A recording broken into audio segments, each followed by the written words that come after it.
selamat pagi, selamat bertemu lagi dengan saya, Rospina Radarengo, NIM 1420121028R, Prodi S1 Keperawatan.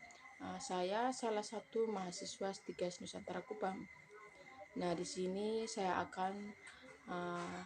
video kali ini saya akan membahas tentang konsep diri. Pengertian dari konsep diri. Di dunia psikologi, istilah konsep diri sudah tidak asing lagi dan merupakan hal yang penting untuk dipahami bagi setiap orang, termasuk saya dan kamu. Nah, konsep diri adalah persepsi individu mengenai dirinya sendiri, kemampuan dan ketidakmampuannya, tabiat-tabiatnya, harga diri, dan hubungan dengan orang lain. Bisa dilihat dari definisi di atas, konsep diri itu meliputi gimana kita melihat seluruh kebiasaan, hubungan, kelebihan, dan kekurangan kita. Jadi, kalau seandainya suatu saat kita melamar pekerjaan, lalu ditanya apa kelebihan kita dan kelemahan kita, itu sebenarnya kita lagi menjelaskan tentang konsep diri kamu. Nah, di sini ada komponen konsep diri. Di dunia psikologi modern yang sekarang, umumnya gambaran diri dielaborasi lebih jauh, sehingga ada 5 komponen konsep diri, yaitu citra tubuh, identitas diri, ideal diri, peran diri, dan harga diri. Nah, yang pertama ada citra tubuh. Citra tubuh ini juga disebut sebagai citra diri atau gambaran diri. Ini mengacu pada bagaimana kita memandang diri kita secara fisik, secara sadar maupun tidak sadar. Berhubungan di sini dikaitkan dengan secara fisik, tentu hubungannya dengan apa yang bisa kita dilihat secara langsung, seperti ukuran tubuh, bentuk wajah, dan kemampuan fisik. Misalnya kalau saya bisa melihat diri saya sendiri sebagai seorang perempuan bertubuh pendek yang berwajah bulat. Nah, itu contoh singkat saja ya. Seluruh tampilan dan kemampuan fisik lainnya juga masuk dalam citra tubuh. Kita masuk dalam identitas diri. Nah, identitas diri ini sejak masih anak-anak, identitas diri sejak seorang sudah mulai terbentuk dan terus berkembang. Identitas ini terbentuk seiring dengan kesadaran akan diri kita sendiri dan lingkungan sekitar kita.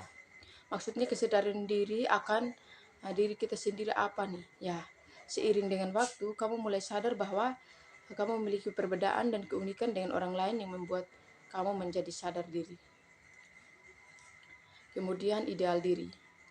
Tentu setiap orang termasuk saya punya pandangan gimana sih seorang yang ideal itu.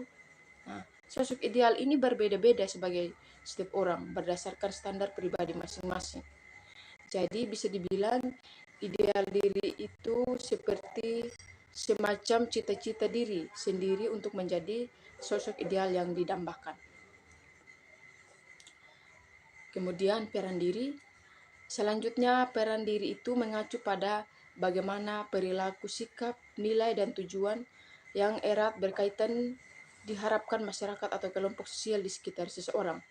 Contoh simpel saja, kalau kita misalnya anak pertama dalam keluarga, kemungkinannya orang tua kita berharap kita menjadi contoh teladan buat adik-adik kita, sehingga kita menjadi pemandangan diri kita sebagai kakak yang harus jadi panutan. Yang berikutnya harga diri.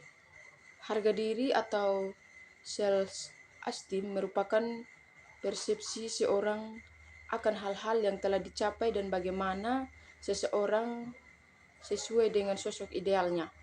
Kalau secara eksplisit bisa dibilang itu gimana sih penilaian diri kita sendiri, sukses, gagal, keren, atau bagus. Nah, penilaian terhadap diri sendiri tidak cuma dipengaruhi oleh anggapan pribadi, namun juga feedback dari lingkungan sekitar kita. Ketika kita sedang merasa gagal atau mungkin orang-orang di sekitar kita tidak percaya mengapresiasi kita, penilaian terhadap diri kita akan cenderung lebih tinggi. Sebaliknya juga, bila orang-orang di sekitar kita memuji dan mengapresiasi usaha dan karya kita, tentu itu menjadi terharga diri kita. Namun, jangan dibiarkan pendapat-pendapat orang lain yang sifatnya menjatuhkan penilaian diri pribadi. Tetaplah bangun konsep dan harga diri kita, dan jadikan pendapat yang merendahkan sebagai motivasi kita untuk terus maju. Berikutnya, idealisasi diri. Nah, seperti yang sudah disebutkan di bagian sebelumnya, di dalam konsep diri ini ada konsep sosok ideal menurut kita masing-masing. Coba kita bayangkan, kita sebenarnya ingin kita jadi orang seperti apa sih? Nah, perlu diketahui bahwa seiring berjalannya waktu, konsep diri bisa terus berubah dan berkembang. Oleh karena itu, penting loh berorientasi dan membentuk bagaimana kita memandang diri kita sendiri secara positif, agar kita bisa terus berkembang dan maju mendekati sosok ideal yang kita inginkan. Nah, sampai di sini video kali ini yang saya sampaikan. Semoga apa yang saya paparkan tadi itu bisa bermanfaat untuk saya dan kita semua. Terima kasih.